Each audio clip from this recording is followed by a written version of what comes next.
चाहे सामान्य जनों की सामान्य चर्चाएं हो या विद्वानों की मंडली, माया शब्द सबकी जुबान पर होता है और माया को एक अबूझ पहेली की तरह समझा जाता है। माया क्या? वो जो हमें प्रतीत होता है, जिसकी हस्ती के बारे में हमें पूरा विश्वास हो जाता है, पर कुछ ही देर बाद या किसी और जगह पर, किसी और स्थिति में हम पाते हैं कि वो जो बड़ा सच्चा मालूम पड़ता था वो या तो रहा नहीं या बदल गया। ऐसे को माया कहते हैं।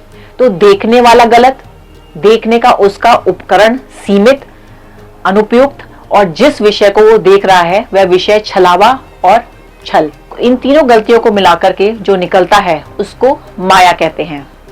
आचार्य प्रशांत की यह पुस्तक हमें बताती है कि माया एक तल है, अनंत ऊंचाई नहीं है माया, एक सीमित तल है माया, और हम उससे नीचे हैं, पर उससे ऊपर जाया जा सकता है। माया का दास होने की जगह माया का स्वामी हुआ जा सकता है, और माया का स्वामी जो हो गया मात्र वही नमन करने के योग्य है। उसी का नाम सत्य है, उसी का नाम परमात्मा है। आप ही यदि माया के इस सीमित तल के ऊपर उठकर आत्मा की अनंत ऊंचाई को पाना चाहते हैं तो यह पुस्तक आपके लिए है। अक्टूबर 2023 में आई अद्वैत फाउंडेशन ने प्रकाशित किया है। तो करेंगे पुस्तक पर बात, लेकिन उससे पहले if you have not subscribe to our channel, please do subscribe and don't forget to press the bell icon so that you can get all our updates. Well, I am Radhika and you are watching Bookbuzz.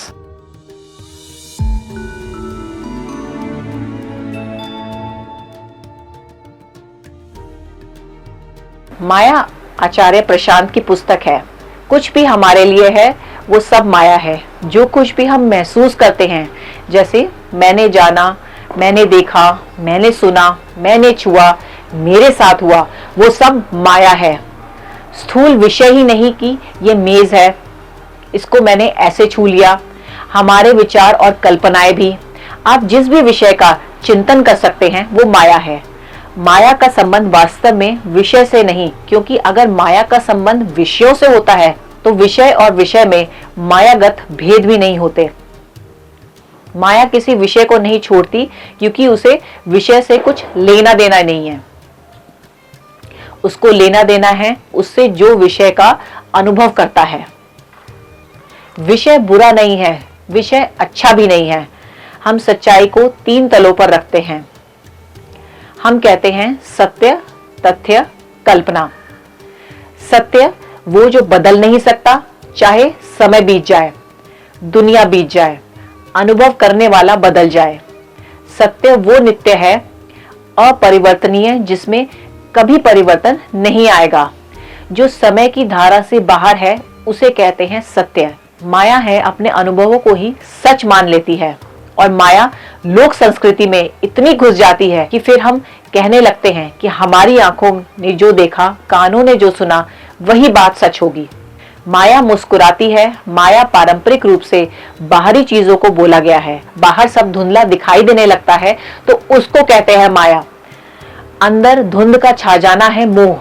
मोह है मन पर धुंध का छा जाना, जैसे किसी को नशा हो गया हो। मोह माने एक आंतरिक नशा, भ्रम की स्थिति। माया क्या? जो भी मन अपनी ओर करे वो माया। वो किसी भी कारण आकर्षित कर सकती है।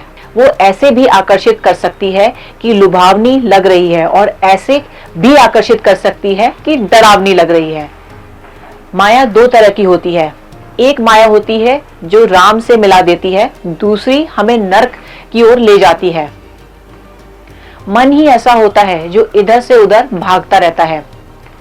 क्यों ना मन को ऐसा कर दे कि ये राम की ओर भागे, वो भी एक प्रकार का आकर्षण ही है।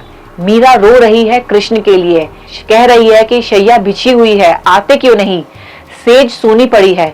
ठीक वैसे ही कह रही है जैसे एक आम प्रेमिका अपने प्रेमी को बोलती है। शब्द वैसे ही है, भाव दूसरे हैं, पर आकर्षण वहां भी है। माया से ज्यादा सत्य को कोई चाहता नहीं। माया से ज्यादा सत्य से कोई दूर नहीं। चाहत की दूरी है। चाहना तो दिलासा देता है कि एक दिन मिल जाएगा प्रेम। चाहना तो लालच है और उसके बाद की सांत्वना। तुम्हें चाहते हैं, आ रहे हैं तुम्हारी तरफ, मिटा रहे हैं दूरियां। माया को हमारी भर्त्सना, तिरस्कार, घृणा नहीं चाहिए। माया को हमारी मदद चाहिए। माया क्या परेशान करेगी आपको? माया से ज्यादा परेशान और कोई नहीं कर सकता। माया क्या शिकार करेगी आपका? माया खुद अपनी शिकार है। माया कहां आपको सत्य से दूर ले जा रही है? वो तो खुद सत्य की दीवानी है। देखते हम ऐसे हैं कि माया को जो कोई दुश्मन हो हमारी। संतों ने भी कहा है, ठगनी डाकिनी। ठगनी यदि वो है तो उसने स्वयं को ही ठगा है। डाकिनी अगर वो है तो उसने अपने घर पर ही डाका डाला है। माया से नफरत करने का मतलब होगा अपने से नफरत करना, क्योंकि हम ही है माया। अपने से नफरत करके आप क्या मदद करेंगे? अपनी मदद तो प्रेम में होती है। माया की मदद करनी है तो माया से प्रेम करना होगा। माया की मदद करनी जरूरी है क्योंकि माया हम ही हैं। सभी जगह हमारे जीवन में माया मौजूद होती है। सारी आध्यात्मिकता ही सत्य को जानने की और पाने की तलाश कर रही है, और मेरी निगाह में पहले ये गलत था। आप आध्यात्मिक होने की बात करके तलाश किसकी कर रहे हो? आप किसको बता रहे हो कि आप उसे जानते नहीं जिसे आप खोजने निकले हो? जो माया के आंचल में है, जो माया के हृदय में है। माया देखती है सत्य की ओर। उसे दिखाई देता है कि वो तो अपने सिंहासन पर ही बैठी है और वहां से हिलना ही नहीं चाहती। वो कहती है, तुम तो बड़े अहंकारी हो, तुम तो अपने ही अपनी चाहते हो। हम तो हमारे लिए हजारों मील का फासला तय करके आ गए, और तुम हो कि ठीक वहीं बैठे हो जहां तुम बैठे थे सदा से। तुम अचल। जिस इंसान के पास माया आ जाती है उसे किसी की जरूरत नहीं होती है, उसमें घमंड आ जाता है। चैप्टर 1, माया क्या है, पूरी बात। चैप्टर 2, गुरु से मन हुआ दूर, बुद्धि पर माया भरपूर। चैप्टर 3, अहंकार और माया में क्या संबंध है। चैप्टर 4, सब मोह माया है बच्चा। चैप्टर 5, अहंकार का आखिरी दाव क्या होता है। चैप्टर 6, कुविचार और सुविचार में अंतर कैसे करें। चैप्टर 7, जान गए तो राम पाया, नहीं तो बस माया। चैप्टर 8, माया को कैसे ठगे। चैप्टर 9, माया मिली ना राम। चैप्टर 10, सच को छोड़ो पहले झूठ को तो पहचानो। चैप्टर 11, बड़ा मकान और महंगी शादी। चैप्टर 12, बस इनसे बचे रहें, सब ठीक रहेगा। चैप्टर 13, पता भी नहीं चलता और शिकार हो जाता है। चैप्टर 14, वो लुटती नहीं ठगती है। चैप्टर 15, आपकी गहरी दीवानगी का नाम है माया। चैप्टर 16, आओगे तो तुम भी राम के पास ही। चैप्टर 17, गलत है पर छूटता नहीं। चैप्टर 18, माया से बचने के 2 तरीके। चैप्टर 19, समझदार होकर भी लाचार क्यों।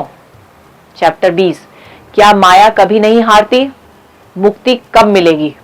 चैप्टर 21, हमारा होश छीन नहीं लिया जाता, हम बेहोशी को चुनते हैं। चैप्टर 22, सिर्फ तुम्हारी ईमानदारी से घबराती है माया। चैप्टर 23, प्रभु की लीला और मनुष्य का कर्तव्य। चैप्टर 24, जब सत्य और माया दोनों आकर्षक लगे। चैप्टर 25, प्रकृति का समुद्र, ब्रह्म की नाव। इन चैप्टर्स के माध्यम से आचार्य जी ने माया के सभी पहलुओं पर प्रकाश डाला है। माया का संबंध वास्तव में विषय से ही नहीं, क्योंकि अगर माया का संबंध विषयों से होता तो कुछ तो ऐसे विषय होते, कम से कम कोई एक तो ऐसा विषय होता जो माया के बाहर होता। अगर माया का संबंध विषयों से ही होता तो विषय और विषय में मायागत भेद भी होते। माया किसी विषय को नहीं छोड़ती, क्योंकि उसे विषय से कुछ लेना देना नहीं है। उसको लेना देना है उससे जो विषय का अनुभव करता है। विषय समझते हैं, विषय माने क्या, जो कुछ भी आपके सामने है, आपके अनुभव का ऑब्जेक्ट, वस्तु। मैं इस मेज पर हाथ रखकर बैठा हूं, यह विषय है। आप मुझे देख पा रहे हैं, मैं आपकी दृष्टि का विषय हूं। सब विषयों के अनुभोक्ता तो हम ही है ना। तो कुछ भी हमें प्रतीत हो रहा है, सब माया है। वो क्यों माया है? क्योंकि उसमें कोई बड़ी बुराई है। जब हम कह रहे हैं कि सारे ही विषय माया हैं बिना किसी अपवाद के, नहीं अंतर पड़ता है कौन सा। उम्मीद है ये वीडियो आपको पसंद आया होगा। ऐसे ही दिलचस्प वीडियो को देखने के लिए आप हमारे चैनल को सब्सक्राइब करना ना भूलें। Thank you.